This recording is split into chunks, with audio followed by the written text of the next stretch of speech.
On va commencer ces infos médias, Raphaël, avec une affaire, je lis ça, de seins nus. Oui, c'est pas qu'on est prêt à tout pour faire de l'audience à Village Média, mais c'est que les seins nus de Kate Middleton reviennent dans l'actualité. Souvenez-vous, en septembre 2012, le magazine Closer publiait des photos volées de la duchesse de Cambridge. Shocking, Kate est seulement vêtue d'un bas de maillot lors de ses vacances dans un domaine privé du Luberon. Kensington intente un procès immédiatement. Closer est condamné en septembre dernier par la justice française. Sauf que l'hebdo fait appel. Hier à Versailles, notre reporter Julien Coquel-Rohem a assisté à ces nouveaux débats. Je n'ai pas d'autre mot que le mot dégueulasse. À la barre, Jean Veil, l'avocat du couple princier, s'insurge. À sa main, le closer de la discorde. Le ténor du barreau n'a pas de mots assez durs pour décrire les photos de Kate Middleton seins nus. Des légendes répugnantes, une presse de caniveau. La voix tremblante, il requiert le maintien des peines de première instance. En septembre dernier, Closer a été condamné à 45 000 € d'amende, la peine maximale. Les deux photographes ont quant à eux écopé de 10 000 € d'amende, dont 5 000 avec sursis.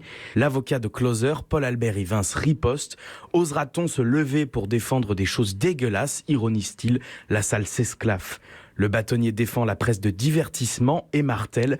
On est là dans une pudibonderie étonnante. Il demande au juge la relaxe ou au moins de réduire les amendes, mais la cour a peut-être peur de commettre un crime de lèse-majesté, conclut-il. Et puis il y a les photographes, leur avocat les dépeint en dindons de la farce. Il a fallu les condamner pour faire plaisir aux illustres parties civiles, argumente maître François Blisten. Le prince William, lui, s'est invité au procès via une lettre lue par son avocat.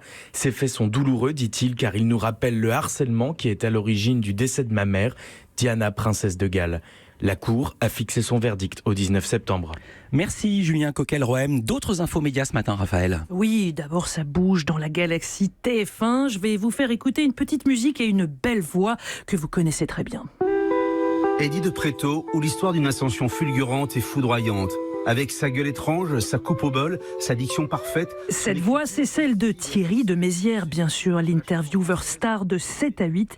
Eh bien, il va passer la main à la fin de la saison, après, tenez-vous bien, 800 entretiens en 17 ans. L'un part, Raphaël, et l'autre arrive. Et oui, celui qui arrive, c'est François Langlais, le journaliste économique, aussi chauve qu'espiègle et pédagogue, c'est-à-dire beaucoup. Il quitte France 2 pour TF1, alors je me permets de faire des blagues sur sa calvitie, car il l'a fait lui-même, souvenez-vous, c'était face à Édouard Philippe, dans l'émission politique, lorsqu'il avait sorti une bouteille de shampoing sur le plateau. C'est un shampoing, je ne suis pas un spécialiste du shampoing. Je vous suis de près, monsieur Langlais. Vous êtes mon avenir en la matière. Oui, absolument. Je vous vois arriver sur cette route. Oui, vous avez pris un peu d'avance. Alors que va faire François Langlais maintenant? Il devient l'éditorialiste économie des journaux TF1 et interviendra aussi sur l'antenne d'LCI. Derrière ce transfert, il faut voir l'œuvre de Thierry Tullier, le puissant directeur de l'info du groupe TF1. Il vient lui-même de France 2. Et il y a 6 ans, c'était déjà lui qui avait débauché François Langlais de BFM TV. Et on aura le plaisir de recevoir ici à ce micro Thierry Tullier tout bientôt dans Village Média, ce sera le 26 juin. Tout à fait autre chose, vous voulez nous parler de Capitaine Marlowe.